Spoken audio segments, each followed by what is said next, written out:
Bien, seguimos en la sección de Isaías que comprende los capítulos 36 al 39 y esto es una sola unidad, la hemos estado viendo por partes en donde vemos la enfermedad de Ezequías, vemos pues cómo el Señor lo va a sanar y posteriormente cuando lleguemos al capítulo 39 vamos a ver pues otro suceso en la vida de Ezequías en donde vuelve a decaer su fe.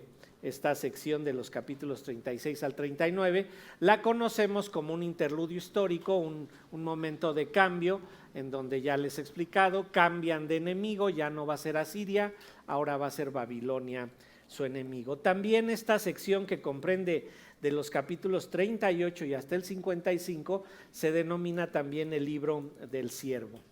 En la sección que estamos tomando hoy aquí en el capítulo 38 de Isaías, se nos describirá qué fue lo que Ezequías estuvo pensando justo en el momento cuando es notificado de que va a morir. Le dice el Señor, arregla tus cosas porque morirás y no vivirás. Y se nos va a describir por el mismo rey qué es lo que él estuvo pensando y qué pensó antes de que supiera que iba a ser sanado, qué pensó cuando recibió el aviso de que iba a ser sanado y qué pensó después de que supo que ya iba a ser sanado. Recordemos que esto es en medio de la presión de los asirios. Los asirios están viniendo a decirle te vamos a dominar, te vamos a controlar, entrégate, y él ha ido a buscar ayuda de Egipto, de Babilonia, y en medio de todo esto le llega esta enfermedad. Con la sanidad de su enfermedad nos mostrará lo que Dios le mostró. Dios le mostró no solamente que debía confiar en él, sino que era el único en que podía confiar, no había otra opción. Dios era en quien él tenía que confiar en estos momentos tan difíciles y más aún con su enfermedad. Se acordarán que dijimos que con la amenaza siria estaban amenazando a todo el pueblo, pero aquí la enfermedad es directa, es con él. Él es el que puede morir a causa de esta enfermedad. Él va a entenderlo, va a entender que Dios lo sanó, que debe de confiar en el Señor, pero tristemente, cuando lleguemos al capítulo 39, vamos a ver que él vuelve a flaquear su fe y otra vez empieza a confiar más en lo material, en lo visible, en lo palpable, y va una vez más, va a caer. Pero al menos en este relato nos muestra el camino correcto de la meditación en el momento de la prueba, en el momento de la aflicción, cómo debemos nosotros estar presentándonos en oración al Señor. Vamos a notar cómo es que Ezequías va a pasar de pensamientos de fatalismo, ¿verdad? Él va a decir, ya voy a morir, y va a pasar de un pensamiento de fatalismo, después se va a ir a un pensamiento de completa seguridad por su confianza en Dios.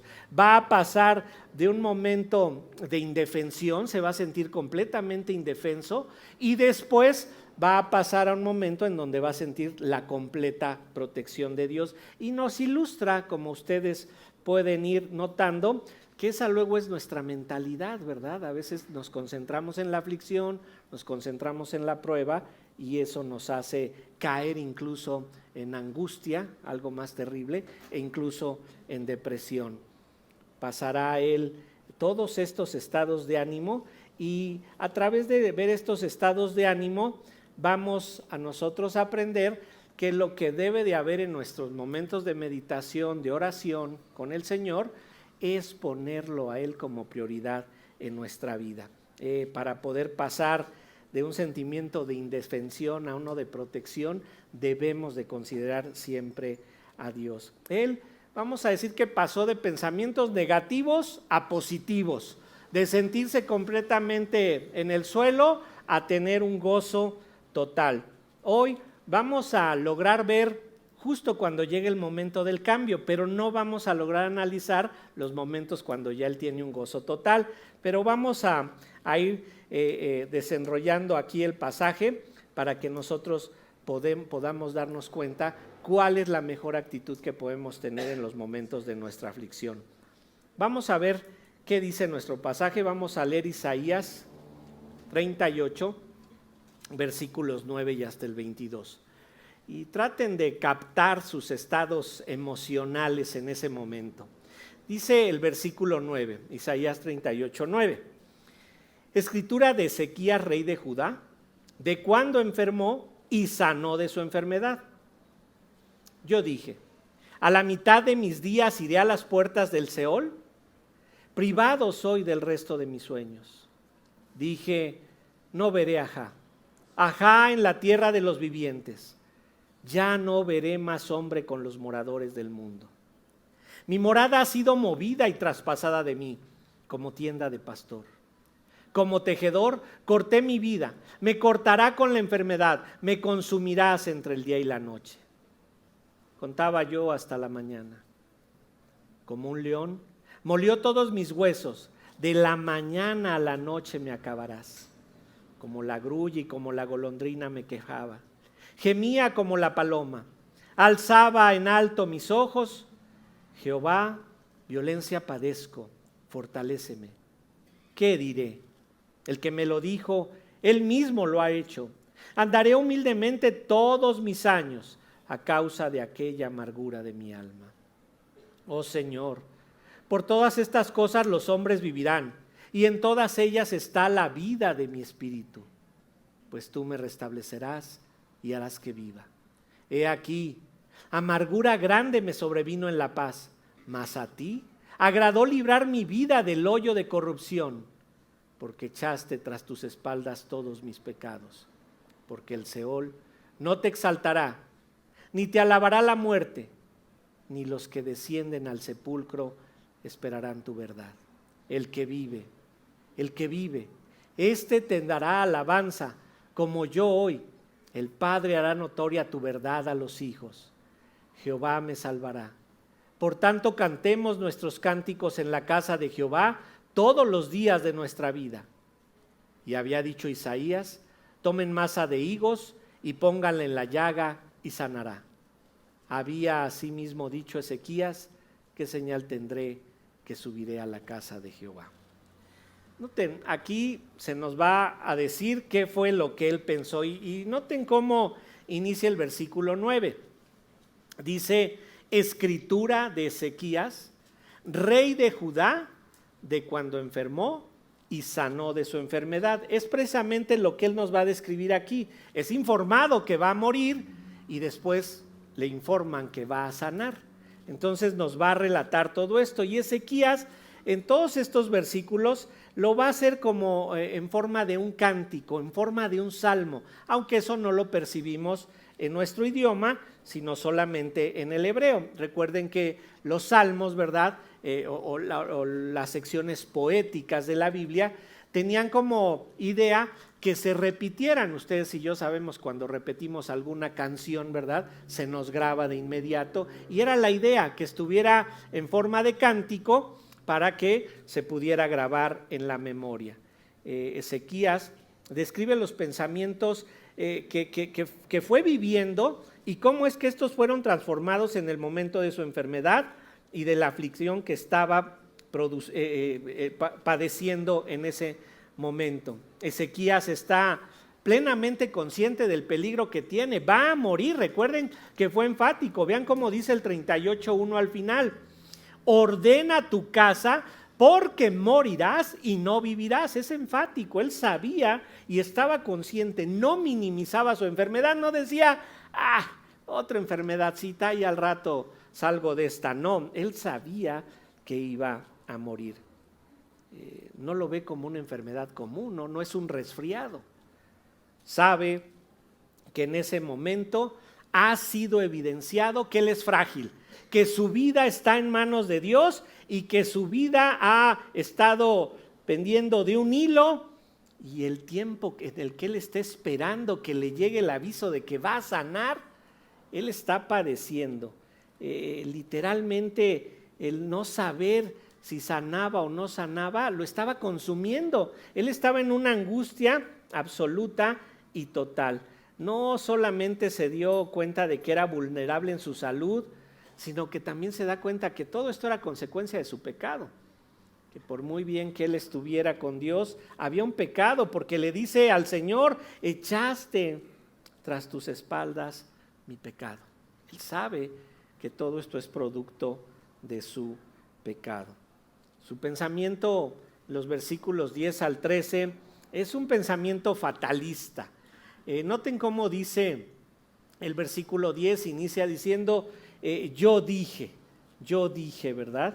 Yo dije habla de lo que había en su mente. Él nos lo está narrando. Él está platicando qué fue lo que él pensó en el momento en el que le dicen: te vas a morir. Y entonces él dice: voy a registrar todo lo que estoy pensando, todo lo que estoy sintiendo, para convertirlo en un cántico de acción de gracias, no en ese momento, sino como resultado de entender que había sido sanado. En el Salmo hay lamento, pero también hay acción de gracias, y algo que debe de estar presente en la vida de todos nosotros es eso: acción de gracias. Él dice ahí, dije, versículo 11, no veré ajá en la tierra de los vivientes. Perdón, me estoy brincando el 10, perdón. Dice, yo dije, a mitad de mis días iré a las puertas del Seol. Esto es lo primero que él dice, a mitad de mis días. Esto en hebreo podría ser en la plenitud de mis días, en la flor de la vida. Él aquí hemos dicho que consideramos que tenía 39 años. Él es joven, o sea, a los 39 años yo ya digo, es un chamaco, ¿verdad? Está muy jovencito. En realidad él es joven, se siente joven, y en el momento de la aflicción pensó que no era justo acabar su vida de esa manera. Él dice, apenas estoy comenzando, y sí es la realidad. A esa edad apenas va uno en ese proceso de madurez y de crecimiento. Él se lamenta porque considera que su muerte es algo prematura. Él considera que no es el momento adecuado para morir. Él piensa, ¿verdad? Vean cómo dice ahí en el 11, ahorita lo vamos a ver a detalle. Dice, no veré ajá en la tierra de los vivientes, ya no veré más a hombre con los moradores de la tierra. Él dice, se va a acabar, ya no voy a poder ver nada sobre la tierra. Incluso noten cómo dice ahí en el 10, dice, a la mitad de mis días iré a las puertas del Seol, privado soy del resto de mis años. Esta palabra privado podría ser que él se está considerando como robado o abusado, o sea, me van a quitar mis días, o sea, se va a acabar mi vida en este momento. Es fácil, muy fácil decir que creemos en un Dios soberano. De hecho, en la escuela dominical los niños lo recitan, ¿verdad? Dios es soberano. Cuando vemos los atributos de Dios, vemos que la soberanía enmarca muchos de ellos. Es fácil decir, creo en un Dios soberano, pero aceptar todas las decisiones de nuestro Dios soberano es algo muy diferente. Por eso digo yo, vivir bajo la soberanía de Dios es un tanto complicado. Vean cómo dice ahí en el 10, y yo dije, a la mitad de mis días iré a las puertas del Seol, privado soy del resto de mis años. ¿Qué era eso de las puertas del Seol? El Seol era lo que en el Antiguo Testamento era conocido como el destino final. El énfasis, dice un comentarista, Edward Young, quien fue profesor del Antiguo Testamento en el Seminario Teológico de Westminster en Filadelfia, él muere en 1968, dice él que el énfasis está en las puertas. El Seol era el lugar a donde se iban después de la muerte, según el pensamiento del Antiguo Testamento. Y la idea de las puertas del Seol implican que una vez que él cruce esa puerta, pues se va a cerrar y hay una imposibilidad de regreso. Él sabía que el Seol implicaba que ya no podía regresar a vivir. Vean cómo lo percibían. Vamos a ver Salmo 89. Salmo 89 para que nos demos una idea de cómo percibían ellos el Seol. El Salmo 89, 48. Dice ahí, ¿Qué hombre vivirá y no verá la muerte? O sea, dice eminentemente, todo hombre va a vivir y va a morir. Sabemos que lo único que nos puede librar de ello es la muerte. Pero pregunta aquí el salmista en el 48, en la segunda parte, Salmo 89, 48, segunda parte, dice, ¿librará su vida del poder del Seol? El entendimiento es que se iban a la muerte, iban a llegar a ese momento, y lo que significaba era ser arrebatado del lugar de los vivos. La muerte era considerada como un descanso, también era considerado un lugar de castigo. Si vamos a Isaías 14, porque aquí en Isaías 14 es una profecía en contra del rey de Babilonia, y vean cómo le dicen al rey de Babilonia en Isaías 14, versículo 11. Isaías 14, 11. Dice ahí, descendió al Seol tu soberbia y el sonido de tus arpas. Gusanos serán tu cama y gusanos te cubrirán. Ahí le está hablando al rey de Babilonia y le dice, en el Seol está tu soberbia y el sonido de tus arpas. Y noten la descripción de ese Seol, también en el pensamiento del Antiguo Testamento, gusanos serán tu cama y gusanos te cubrirán. Si bien era el lugar de los muertos, se entendía que algunos iban a descansar ahí y otros iban a ser atormentados ahí. Vean también Eclesiastés 9. Eclesiastés 9,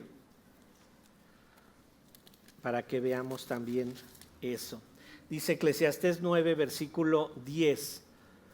Todo lo que te viniera a la mano para hacer, hazlo según tus fuerzas, porque en el Seol, a donde vas, no hay obra, ni trabajo, ni ciencia, ni sabiduría. Se entendía que era ese lugar donde algunos iban a descansar, pero el descanso lo veían de esta manera, no hay nada que hacer. Por ahí alguien describió el cielo como angelitos que están tocando el arpa en las nubes rosas, ¿verdad? Bueno, esa es la peor descripción que hay. Así no va a ser el cielo. Si el cielo, vamos a estar trabajando, vamos a estar haciendo algo. ¿Qué? No sé, pero vamos a estar haciendo algo. Sin embargo, aquí Ezequías sabe que va a morir, pero no es que él crea que ya no hay vida después de la vida, sino que él sabe que ahí ya no se pueden hacer muchas cosas. Vamos ahora a Isaías 26, vean Isaías 26, porque él tenía, en el mundo de Isaías, se tenía idea de que había vida después de la vida. Vean el 26, 19, Isaías 26, 19. Dice ahí, tus muertos vivirán, sus cadáveres resucitarán.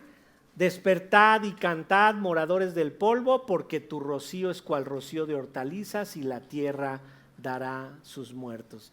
Recuerden, esta sección, estamos ahí en la sección de los ayes, pero en medio de esta sección de los ayes se le está prometiendo esa vida eterna a Israel. Es decir, había un concepto claro de que había vida después de la vida, pero aquí Ezequías está escribiendo, voy al Seol, ¿y qué va a pasar cuando yo vaya al Seol? Vean cuál es la preocupación de que él vaya al Seol. Versículo, ahora sí, el 11. Dije, no veré a Jah en la tierra de los vivientes. Jah, esa J-A-H, es una contracción de Jehová, ¿sí? Entonces él dice, voy a ir al Seol en donde no hay nada que hacer, pero mi mayor conflicto es que no voy a ver a Jehová en la tierra de los vivientes. Él pone a Dios como prioridad. ¿Se acuerdan que en su oración en el 37 del 14 al 20, él dijo, Señor, lo que me preocupa de estos asirios es que te están blasfemando a ti? Esa era su prioridad, y aquí su prioridad también está ahí. No voy a ver más a Jah en la tierra de los vivientes. Cuando dice no veré a Jah, ¿verdad? Ese nombre corto, lo debemos de ver en completo, en toda su frase. Él dice, no veré a Jah en la tierra de los vivientes, pero noten esto, nadie ha visto a Dios. Él no está hablando de que estuviera viendo literalmente a Dios, sino que dice, no lo voy a ver más en la tierra de los vivientes. Esa es su preocupación, ya no voy a ver sus obras en la tierra de los vivientes, ya no voy a ver cómo opera en esta tierra, voy a dejar de ver todas las maravillas de Dios sobre la tierra. En Romanos 1, 19 y 20, ¿verdad? Hablando de los que rechazan a Dios, les dice que el poder y la deidad de Dios son claramente visibles. Miren cómo dice Romanos 1, 19 y 20. Dice Romanos 1, 19 y 20, porque lo que de Dios se conoce les es manifiesto, pues Dios se lo manifestó. Porque las cosas invisibles de Él, su eterno poder y deidad, se hacen claramente visibles desde la creación del mundo, siendo entendidas por medio de las cosas hechas, de modo que no tienen excusa. Aquí les está diciendo a esos que no quieren seguir al Señor, todas las obras de Dios son evidentes, pero ¿quiénes logran ver esas obras? Solo aquellos que tienen ese par de ojos espirituales y que logran percibir en cada detalle de la vida que Dios está operando, que Dios está funcionando. Y el lamento de Ezequías es que no va a haber ajá en la tierra de los vivientes. No habla de que no lo va a ver físicamente, sino de que no va a poder contemplar las maravillas. Y fíjense, esa es una bendición que ustedes y yo tenemos mientras estemos vivos. Ver las maravillas de Dios. Desde la creación, dice, son evidentes. Y muchos se esfuerzan por negar que esta tierra sea producto de la creación de Dios. Y dicen, no, fue la evolución. Fue el Big Bang, fueron los changos que luego evolucionaron, ¿verdad? No, esto es creación de Dios. Y él está muy preocupado porque dice, ya no voy a poder ver ajá en la tierra de los vivientes. Hay una honestidad total en él. Fíjense lo que hacía la mayor parte de este pueblo y que es declarado ahí en Isaías 1. Vamos a Isaías 1.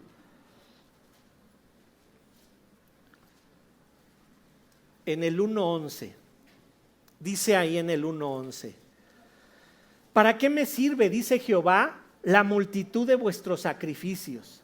Hastiado estoy de holocaustos de carneros y de cebo de animales gordos. No quiero sangre de bueyes, ni de ovejas, ni de machos cabríos. ¿Quién demanda esto de vuestras manos cuando venirlas a presentar delante de mí para hollar mis atrios? Aquí le podrían contestar los israelitas, ¿verdad? Señor, pues tú nos diste la ley mosaica, nos pediste sacrificios, nos pediste, tú eres el que lo demanda.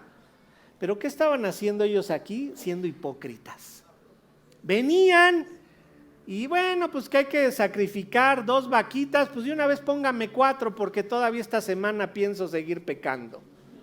O sea, le pago por adelantado. O sea, esa era su hipocresía, esa era su deshonestidad con Dios.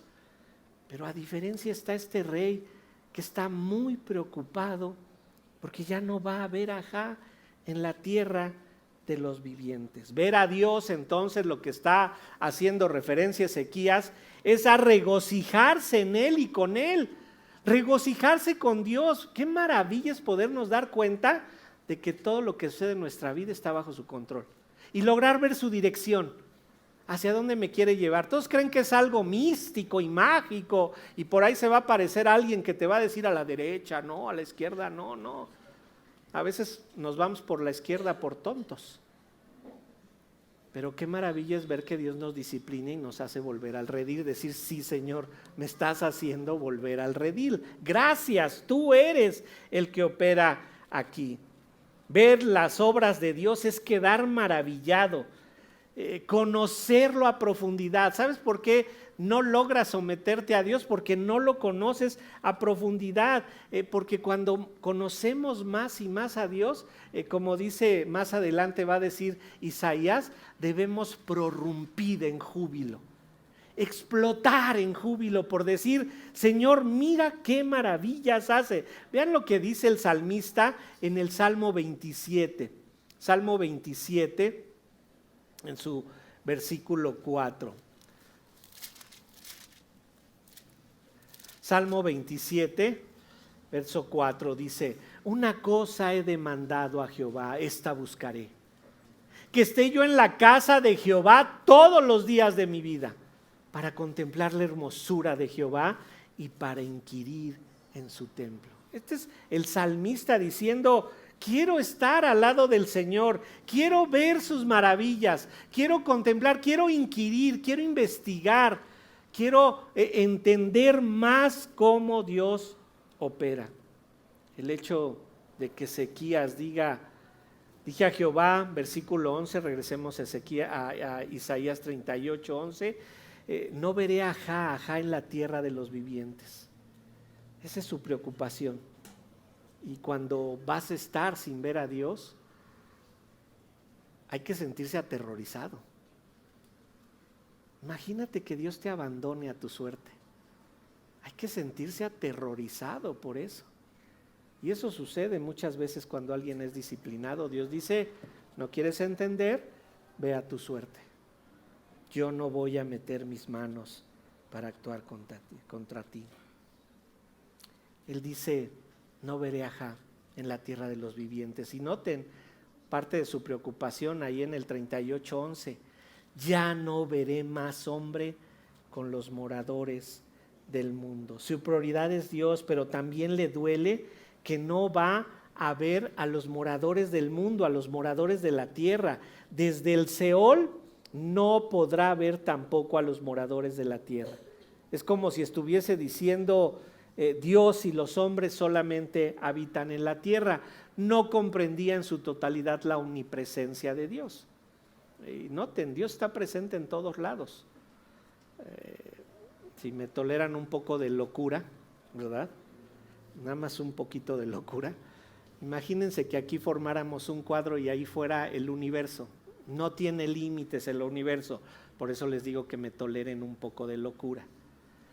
Si pusiéramos poner en un cuadro todo el universo, todo lo que Dios ha creado, ¿en dónde quedaría el infierno? No puede quedar afuera de ese cuadro. ¿Dónde quedaría Satanás? No puede quedar afuera de ese cuadro. Está ahí dentro. Y todo el universo lo controla Dios. Ezequías no comprende mucho acerca de la omnipresencia del Señor, pero él dice: Señor, en la tierra estás tú, en la tierra están los moradores del mundo que son tu creación, y si yo voy al Seol, ya no voy a poder ver más tus obras en ningún sentido. No voy a poder ver cómo conviven los seres humanos. Y ese es su dolor, pero está poniendo a Dios como prioridad en su angustia, en su aflicción. Él simplemente dice: Señor, ¿cómo va a ser que cuando estoy en lo mejor de mi vida me llames? Pero lo que más me preocupa es que ya no te voy a ver. Y noten cómo expresa este estado fatalista. Sabe que su muerte llegará en cualquier momento. Vamos al versículo 12, Isaías 38, 12. Dice ahí: mi morada ha sido movida y traspasada de mí como tienda de pastor. Él sabe, su morada ha sido movida, traspasada de él. ¿Cómo? Pone una ilustración: como tienda de pastor. La tienda de pastor solo duraba la noche, pues el pastor que iba pastoreando a las ovejas tenían que llegar a un lugar donde hubiera pastos, las ovejas comían, ahí pernoctaban, y al día siguiente había que levantar todo y volver a avanzar para que las ovejas encontraran otros pastos. La tienda de pastor era fácil de mover. Piensen ustedes en una casa de campaña. Se pone y se quita de inmediato. Bueno, si leen las instrucciones, porque he visto gente que con las casas de campaña no puede, pero es muy rápido. Se monta, se desmonta y vamos adelante. En este momento fatalista, él dice: no tengo ninguna seguridad, no tengo nada, soy como una tienda de pastor que aparece y desaparece en cuestión de minutos, ¿verdad? En un momento, en un abrir y cerrar de ojos. Contrario a esto, noten cómo usa esta misma ilustración el Señor para hablarle a Israel de la seguridad que le quiere dar. Vamos a Isaías 33, y vean su verso 20. Isaías 33, verso 20. Dice: mira a Sión, ciudad de nuestras fiestas solemnes. Tus ojos verán a Jerusalén, morada de quietud, tienda que no será desarmada, ni serán arrancadas sus estacas, ni ninguna de sus cuerdas será rota. Contrario a lo que está pensando Ezequías, el Señor le dice a Israel, ¿sabes qué? Tú vas a hacer una tienda perpetua, siempre vas a estar aquí. Pero él en este momento que tiene pensamientos fatales, no es para menos. Ordena tu casa porque morirás y no vivirás. Te acaban de dar la noticia que esa enfermedad que tienes es mortal, es incurable. No es para menos que esté teniendo estos pensamientos fatalistas. Mi morada ha sido movida y traspasada de mí como tienda de pastor. Dice en la segunda parte del versículo 12, Isaías 38, como tejedor corté mi vida. Me cortará con la enfermedad, me consumirás entre el día y la noche. La Biblia de las Américas dice, como tejedor enrollé a mi vida. Él es el sujeto de la acción. Él enrolló su vida o él cortó su vida como tejedor. Imágenes que se nos van de la mente. Mi madre era muy aficionada a tejer y a veces nos tocaba estar deteniendo el estambrito ahí para que ella pudiera estar haciendo la bolita para que tejiera, ¿verdad? Pero hacía unas cobijitas que recuerdo que le pedían cada vez que iba algún bebé, ¿verdad? Unas cobijitas muy bonitas pero acababa ella de hacer su cobijita, la doblaba, la metía en una bolsita y iba por más estambre para la que seguía. Así es la idea del tejedor. El tejedor acaba su obra. ¿Y qué dice? Pues voy por más estambre, ¿verdad? Porque pues, para la que sigue. Y aquí dice él, como tejedor corté. Fíjense, él es el sujeto de la acción. Como tejedor corté mi vida. Él se da cuenta que Dios simplemente está usando la enfermedad para cumplir lo que él ha estado haciendo. Él ha estado interviniendo para cortar su vida. Es como alguien que se sabe pecador, que ha estado pecando y dice, en lugar de que me estuviera yo alejando de mi pecado, continúo en él y simple y sencillamente yo enrollé mi vida en todo esto. Dice, como tejedor corté mi vida. Y dice, él, Dios, me cortará con la enfermedad. Dios simplemente dice, vas a tu suerte, sigues pecador, tengo que tomar acciones porque tú eres mi hijo. Y Dios lo hace y le dice, te tengo que mandar una enfermedad para que enfrentes tu responsabilidad, para que enfrentes tus consecuencias de tu pecado. Como un tejedor acaba su obra, él dice, así de fugaz fue, así de rápido fue, como tejedor corté mi vida, me cortará con la enfermedad. Y noten cómo acaba el versículo 12, me consumirás entre el día y la noche, súbitamente. O sea, no le dijeron, te vas a ir poniendo más grave, y luego más, y luego ya, miren, qué bendición es esa gente que se lo anuncian, para que se ponga a cuentas con el Señor, pero a quien le llega súbitamente, y no puede ni siquiera decir, me arrepiento de mis pecados, reconozco al Señor Jesucristo como Señor y Salvador, y que le llegue la muerte súbitamente, qué tristeza. Aún esa gente que le avisan que tiene una enfermedad, es el tiempo perfecto para que revise, como le dicen aquí, ordena tu casa. Pon en orden todo lo que vas a tener. Él obviamente tiene todo este pensamiento fatalista, le dice al Señor, me vas a consumir entre el día y la noche, súbitamente, ni siquiera lo voy a notar. Y vean en el versículo 13, sigue su pensamiento fatalista. Dice, contaba yo hasta la mañana. La idea es como, estuve despierto pensando en todo esto, toda la noche estuvo pensando y meditando en lo que estaba viviendo, una enfermedad que lo iba a destruir, una enfermedad que lo iba a acabar, y le dice al Señor, contaba yo hasta la mañana, estuve pensando.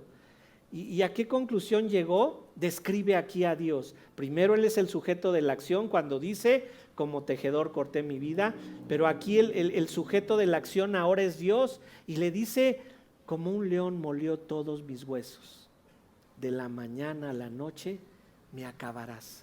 Compara a Dios como un león cuando ataca lleva el 90% de posibilidades de destruir a su presa. Y le dice él al Señor: como león moliste todos mis huesos. He pasado la noche pensando en la muerte, cómo me iba a llegar con la enfermedad, y describe que Jehová será quien lo va a matar como a un león. No nos describe su enfermedad. Recuerden que no sabemos con exactitud si era peste bubónica o lepra, y no la describe, pero sabemos que él sabía esto. Y noten cómo dice al final del 12, al final del 13, de la mañana a la noche me acabarás. La misma idea que está al final del 12. Él sabe que Jehová Dios da y Jehová Dios quita. La vida está en manos de Dios y su pensamiento es fatal. Es uno que sabe que morirá con toda seguridad. Dios me lo dijo. Recuerden que el mensaje de Isaías era de parte de Dios, pero cuando llegamos nosotros aquí avanzando en esto, siguen esos pensamientos de depresión, yo diría, de angustia profunda, y vean cómo ahora describe de otra manera ese estado anímico en el que él se sentía. No es para menos. Te vas a morir, no vas a vivir. Ordena todas tus cosas. Y vean cómo dice en el 14, dice ahí: como la grulla y como la golondrina me quejaba, gemía como la paloma. Las descripciones que nos da son de animalitos indefensos, y él se compara con ellos. Él va de la angustia profunda a la depresión profunda. Como la grulla, como la golondrina me quejaba, gemía como paloma. Estas aves hacen sonidos opuestos. La golondrina, un sonido muy pequeñito, muy chiquito. A menos de que haya muchas, se alcanza a percibir su sonido. Pero la grulla es un ave como de río, como de la orilla del mar, un ave ya más grande, hace un chillido más estridente, más fuerte. Y él dice: paso de murmullos a llanto, y luego dice: y luego gimo como paloma, estoy sollozando, estoy en un susurro que no sé ni qué explicar. Las aves son muy débiles, con mucha facilidad mueren. Por eso no vemos muchas aves aquí en la gran Ciudad de México, porque la contaminación acaba con ellas, y ¿qué hacen? Se alejan, porque son tan delicadas que la contaminación las puede hacer morir. Y él aquí, ¿cómo se siente? Él se siente como grulla, como golondrina, como paloma. Se siente débil, se siente indefenso. No tengo nada que hacer. Pero viene un cambio, viene una reacción. Él dice que se siente así como la grulla, y noten la segunda parte del versículo 14. Alzaba en alto mis ojos. Jehová, violencia padezco, fortaléceme.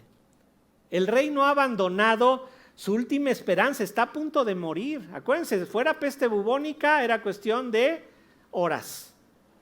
Si fuera lepra, a lo mejor un poco más largo su caminar, pero él sabe que va a morir y no ha abandonado su última esperanza. Él dice: levanto mis ojos al cielo, alzaba en alto mis ojos, como buscando al Señor. Él está ahí, sus ojos están debilitados, no se nos describe su posición, posiblemente está en su cama. Sabemos que Isaías lo viene a ver en el momento de la enfermedad y dice que está en su recámara, posiblemente está en su cama postrado y dice: solo puedo levantar mis ojos en lo alto. Y vean lo que dice: Jehová, violencia padezco, fortaléceme. La palabra que aquí tradujeron Jehová en el hebreo es Adonai.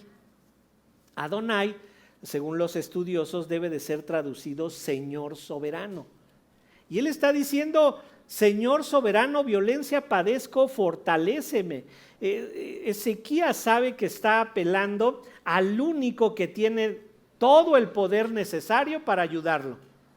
Adonai, tú eres soberano, no hay nada que se mueva sobre la tierra que no estés dirigiéndolo tú en su totalidad. Violencia padezco.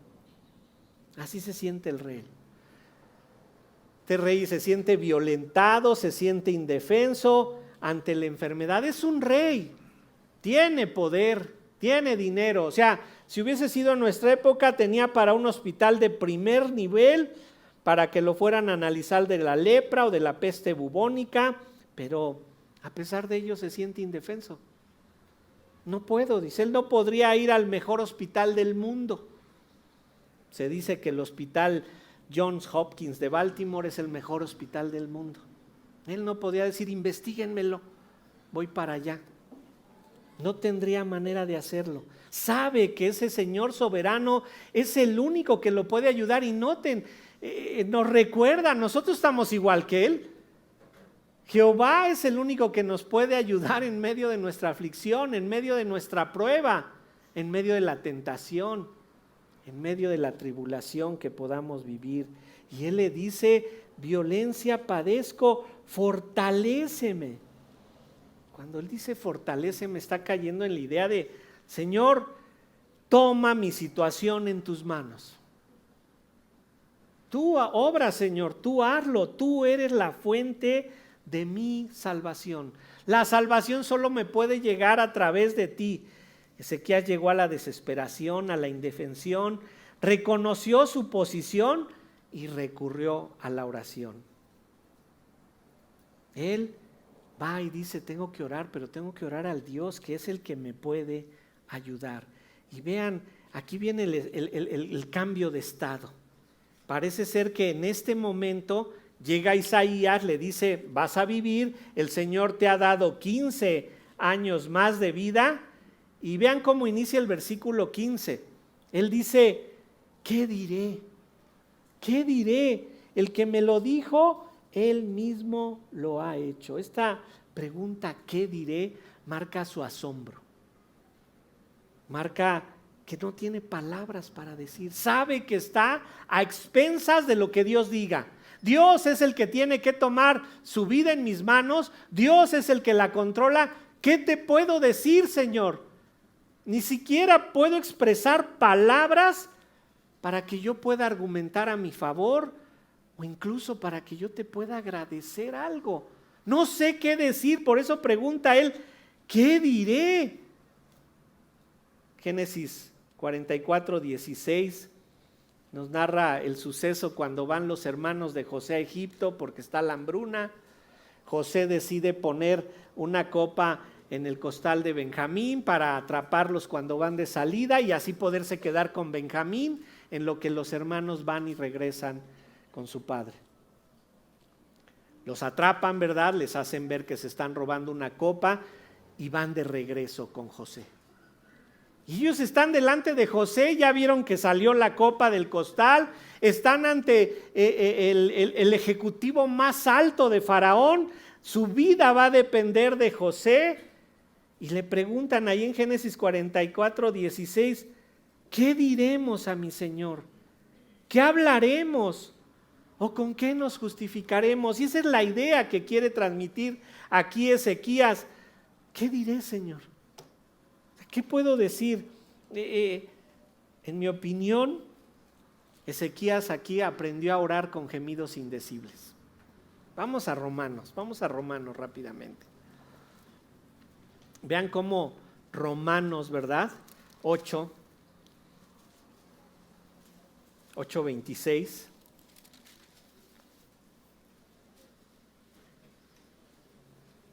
Dice en el 8:26, y de igual manera el Espíritu nos ayuda en nuestra debilidad. Pues ¿qué hemos de pedir como conviene? No lo sabemos, pero el Espíritu mismo intercede por nosotros con gemidos indecibles. Mas el que escudriña los corazones, Él sabe cuál es la intención del Espíritu, porque conforme a la voluntad de Dios intercede por los santos. Y sabemos que a los que aman a Dios, todas las cosas les ayudan a bien.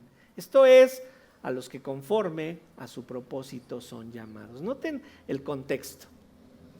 Él dice que el Espíritu conoce nuestras debilidades, dice ahí Pablo, y a veces no sabemos qué pedir, no sabemos pedir como conviene. Y yo sé que lo han vivido. ¿Qué pido, Señor? ¿Que se haga o que no se haga? ¿Qué pido? ¿Que sí o que no? A veces no sabemos ni qué pedir. Y en ese momento está Ezequías, ¿qué diré, Señor? ¿Qué diré? Pero Pablo nos lleva a una conclusión, ¿verdad? El Espíritu intercede por nosotros porque Él conoce la voluntad de Dios. Y entonces en estos 3 versículos nos dice, y sabemos que los que aman a Dios todas las cosas ayudan a bien. La oración literal ahí de Ezequías, Señor, ¿qué te puedo decir? ¿Cómo lo puedo expresar? ¿De qué manera te puedo decir que estoy agradecido porque me estás salvando? ¿De qué manera te puedo decir gracias? Y se acuerdan que les dije, le dieron 15 años más de vida, pero esos 15 años de vida están en duda de tanta la bendición que pudieran ser, ¿verdad? Porque, ¿se acuerdan? Él empezó a contar 14, 13, 12, 11, 10, 5, 4, 3, 2, ya el mes que entra, se acabó. Y no hay vuelta de hoja, ahora sí. Dice ahí en el versículo 15, Isaías 38, 15, ¿qué diré? El que me lo dijo, Él mismo lo ha hecho. Si Él lo está diciendo, Él lo va a hacer. Aquí le informa Isaías que va a sanar y dice, pues si ya lo dijo, ¿qué problemas tengo? Entonces parte de su ¿qué diré? Ni siquiera sé cómo adorarte correctamente, Señor. Ni siquiera sé cómo dirigir una palabra de agradecimiento porque me estás dejando tener aliento de vida todavía. Y noten ustedes, si yo lo tenemos, por eso estamos hoy aquí, porque tenemos aliento de vida, porque el Señor nos ha dejado vivir hasta hoy. Y vean lo que dice Ezequías ahí en Isaías 38, 15. Andaré humildemente todos mis años a causa de aquella amargura de mi alma. Pero ¿se dan cuenta que Él lo hizo cambiar de idea? Estaba en un pensamiento fatalista, pero de repente se concentra, ya no voy a volver a Dios, ya no voy a volver a los hombres en la tierra, ya no voy a ver las obras. Soy como una grulla, como una golondrina, soy como una tienda de pastor, soy como una obra de tejedor que es cortada. Y en ese momento el Señor dice, ya te ubicaste, ya sabes que aquí el que manda soy yo. Ya sabes que yo soy el dueño de todo esto, qué bueno. Y Él reacciona y dice, andaré humildemente todos mis años a causa de aquella amargura de mi alma. Se va a volver firme en ese momento, pero tristemente cuando lleguemos al capítulo 39 vamos a notar que Él vuelve a flaquear, Él vuelve a dudar. Ezequías ha pasado de un pensamiento fatalista a uno de indefensión, y en ese momento es cuando Dios obra. ¿Ya estás humillado? ¿Ya estás humilde? ¿Ya me estás prestando atención? ¿Ya viste que te puedo matar en cualquier momento? ¿Ya tengo tu atención? Entonces, ¿sabes qué? Ven para acá, Ezequías, vas a sanar. Va a seguir su pensamiento ahora en progresión, va a ir en un increchento, porque cambió, puso a Dios como su prioridad y Dios se lo va a cambiar.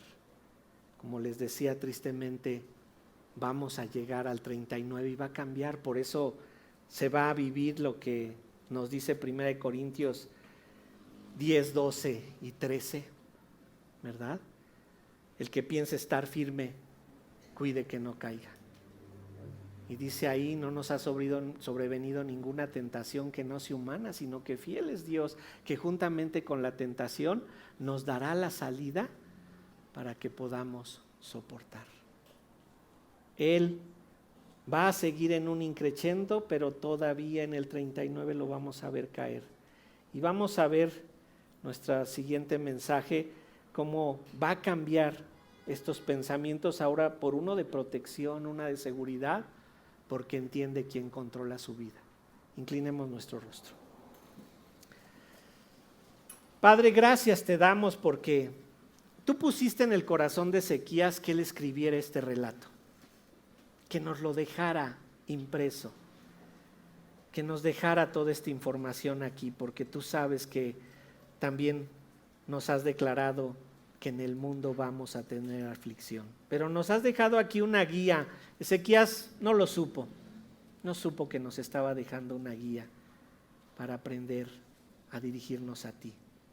Él mismo es un hombre débil y también debemos aprender de esa debilidad porque nosotros somos como Él.